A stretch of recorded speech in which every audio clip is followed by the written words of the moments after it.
It's time for Declare Your Independence with Ernest Hancock. Believe me when I say we have a difficult time ahead of us. But if we are to be prepared for it, we must first shed our fear of it.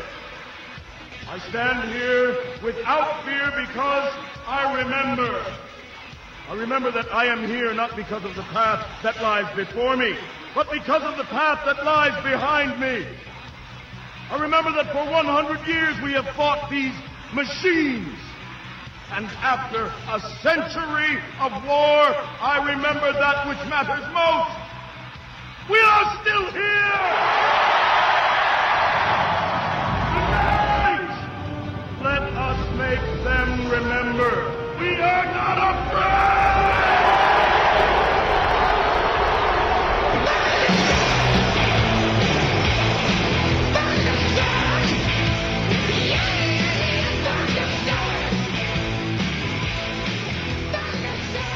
Especially the young people. What if I had the authority to do it, what if I could offer you and say, look, we're not doing such a good job in government these days. We make promises and we don't know about the future.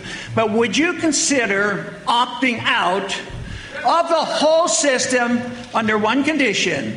You pay 10% of your income, but you take care of yourself. Don't ask the government for anything. There he goes, fighting the fight at 40 past the hour. Joining us now from Texas, Republican congressman from that state and winner of the CPAC straw poll for the second straight year, Representative Ron Paul.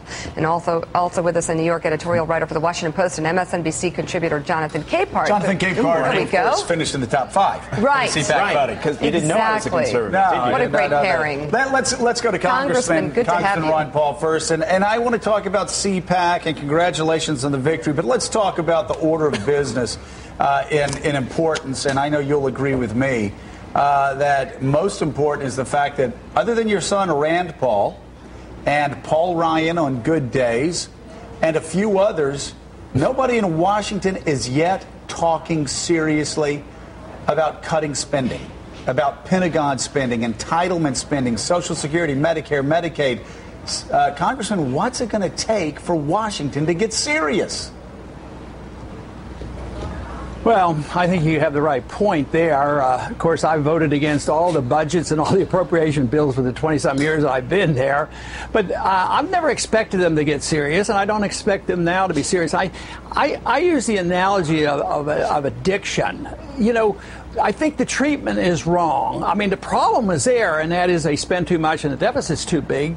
But they're treating this alcoholism like we're going to taper off. I think what we're going to do is have you gradually reduce the amount of drinking that you're going to do each day. And everybody knows that doesn't work. It doesn't work in politics either. You can't nibble away and say, well, we're going to cut a little food stamps here, a little Social Security here, a little foreign aid here. So I don't expect that to work. And I think the addiction is so bad that we're going to continue, and we are going to have a major economic crisis with the destruction of the dollar. You just can't keep these deficits going and printing the money, and I think it's too painful for the politicians. They don't want to take the heat. So even though the noise is getting louder and the Tea Party movement is there and demanding these cuts, even some people in the Tea Party movement, they don't want you to touch Social Security. They don't want you to touch anything other than Obamacare. Well, but do they want you to touch the medical care that right? I want to bring that up. They don't like the deficit. They don't like the deficits, and they'd like to see them cut,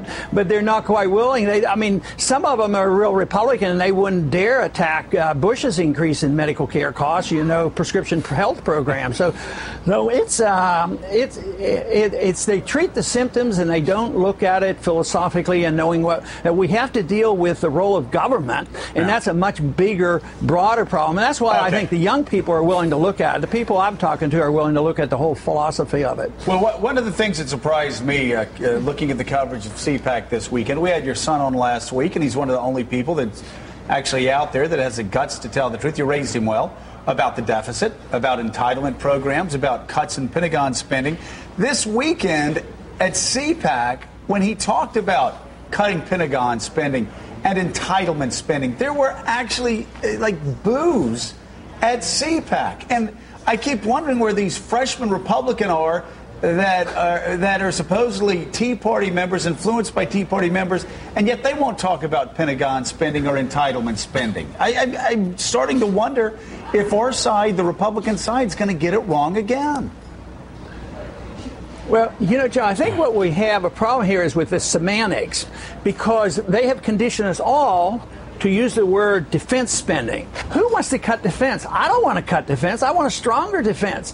But they equate defense spending with militarism. I want to cut the militarism, the military-industrial complex, the interventionism, the stuff that hurts us, that makes us more vulnerable. So if we separate defense from militarism, maybe more people would be willing to accept it. But who wants to be on record for saying, oh, I just voted against the defense budget? But if you said, oh, I just voted against militarism and for support for people like Mubarak, you know, the people who we've supported, the dictators around the world, people say, hey, why do we do those kind of things? Oh, it's in national defense. So I think it's a perception and a semantics problem that we have to try to re-educate the people to understand what we're talking about. Aren't we at a moment, Joe, though, with the budget, or Mark Halperin, where both sides are sort of taking a moment to put out just a little bit and then a little bit more? I mean, isn't there some political football? The fact is they're only nibbling at 12% of the budget. They're not even right close. Now. This is not a serious conversation. It's embarrassing. I wonder, Congressman, what your response is to what Donald Trump said. Do you think you can be elected president? Well, you always take that risk when you put your name on the ballot. You know, you could get elected, but you know, the other thing is that's what they told me years ago. Because Joe, you've known me long enough that I've said the same things and voted the same way for many years.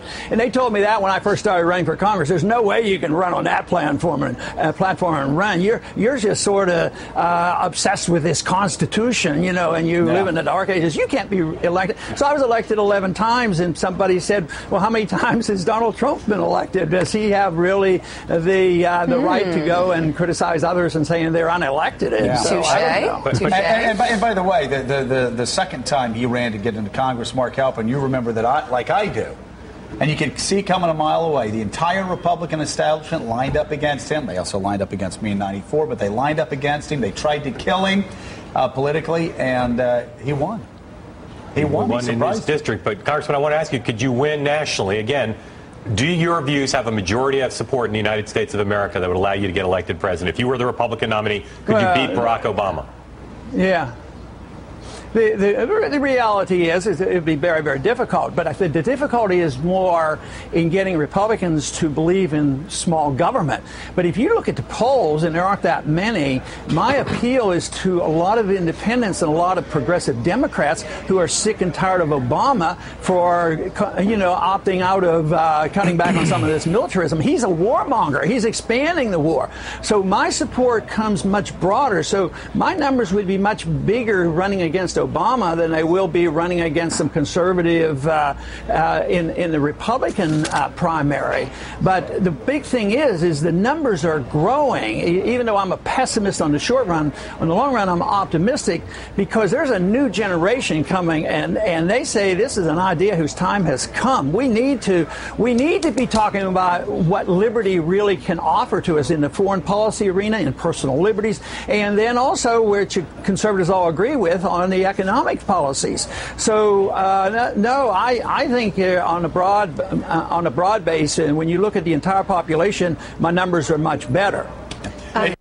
We'll go ahead and finish that when we come back, because I want to make sure we get the whole thing.